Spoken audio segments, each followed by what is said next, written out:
Hi folks. Well, we are into the second week of February now, and it is a cold day. It was 0 this morning, and it's in the upper 20s now, so it's still well below freezing. And it's a cold stretch right now, so it's a good time, since we're in the second half of the winter, it's a good time to prune the fruit trees. So that's what I'm out here to do. You can see I've got my pole pruner, my lopping pruner, and my little nipping pruner. Those three are about all I need for these.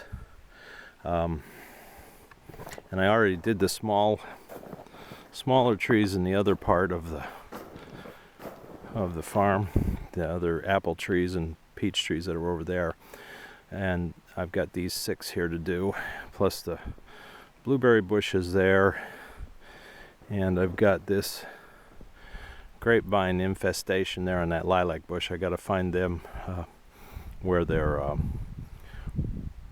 main shafts are coming out of the ground and cut those off so that they don't choke out that lilac bush.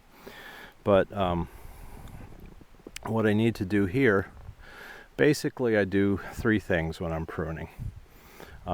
First of all, anything that's dead, any dead branches, might as well get rid of them. They don't do any good. They're just in the way. So I'll look at these, see if there are any dead branches, take them out. Second of all, I need to head them. You can see how tall that's getting again. Those are up maybe, I don't know, 12 feet or more. And I don't need them up that high because obviously I don't want to have to use ladders to pick fruit if I can help it. So I've got to head them back again.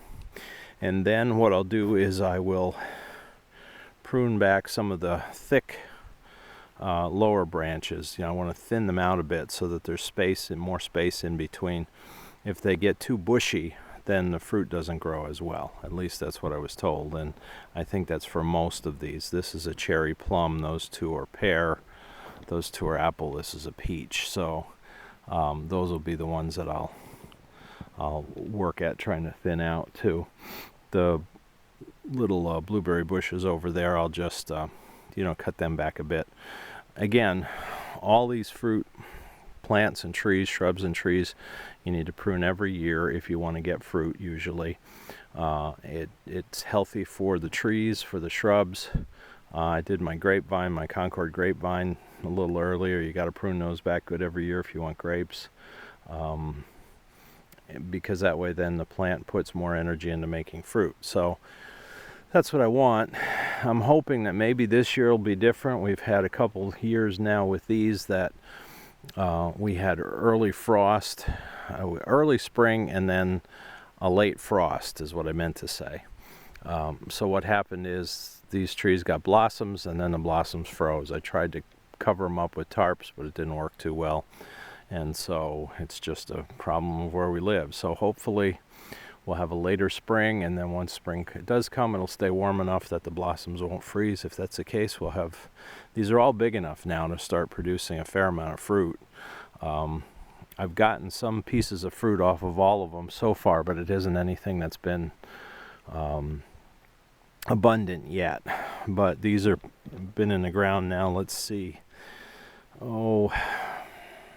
7 years since we first planted them. We got them as maybe 5-foot seedling or 5-foot seedlings, 5-6-foot seedlings, I guess. Originally they were, and this was just a little slip in a in a jar that a friend of mine gave us, and it grew to what it's turned into. But everything else has grown well. I just need them to start down and producing fruit to earn their keep. So I'll come back to you when I've done some of the pruning so you can see what I've done. Please look up online the specifics with the different varieties when you're pruning.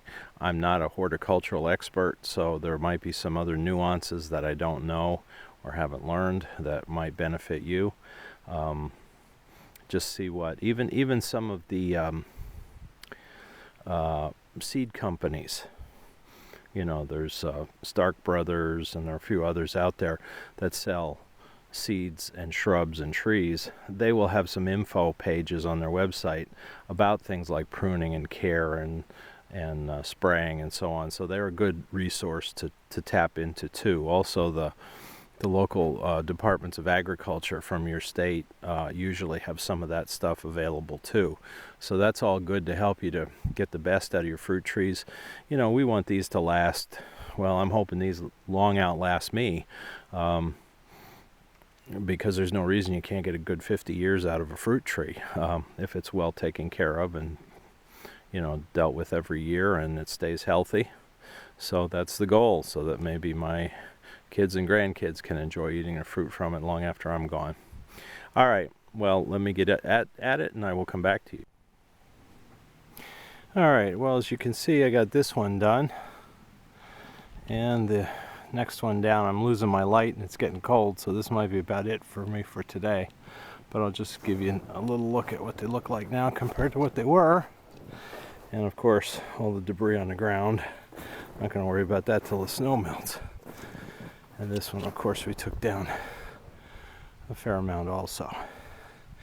Now the big thing when you're pruning in the middle of the tree, down in here, that I read was that you don't want branches that cross each other, because they could rub against each other and that can damage the tree at that point, and that allows you know, parasites, bugs, whatever, that could get in that normally wouldn't, and you know, that could destroy a branch. So, and it also keeps the tree more opened up. So anywhere that I saw that there were branches crossing or growing in that way that they were going to cross, I tried to cut out to open up the middle a little bit. But you can see that, you know, when you're doing your pruning, you just don't want it to be a jungle. You know, I mean, this pear tree here wasn't too bad, but if you look over at that other one, you can see that's really grown thick. I'm going to have to do some serious thinning with that. It'll still grow back thick, and every year I cut about 6-7 feet off the top of that, and it grows all the way back. I just don't want it to grow up into the wires, but it wants to thrive. So I'm hoping that maybe this year we'll get some more pears out of it. I'll have to thin it out. This one I'm hoping, I've had a few pears off of this, but not a whole lot. So I'm hoping this is the year, but you can see it's nice and open here. It's not too high, and looks relatively healthy, so that's what we want. All right, I'm gonna wrap this video up. I'm not gonna show you doing all the other trees. I mean, you've seen me do this before, and I'll probably get back to these tomorrow or later in the week, depending on the weather.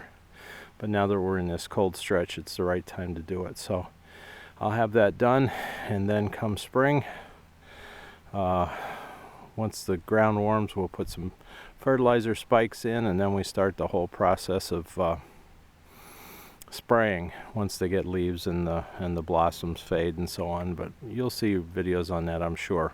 One of these days I'll have a good video of showing all the fruit on these, but we'll get there. So thank you for watching. Please like and subscribe.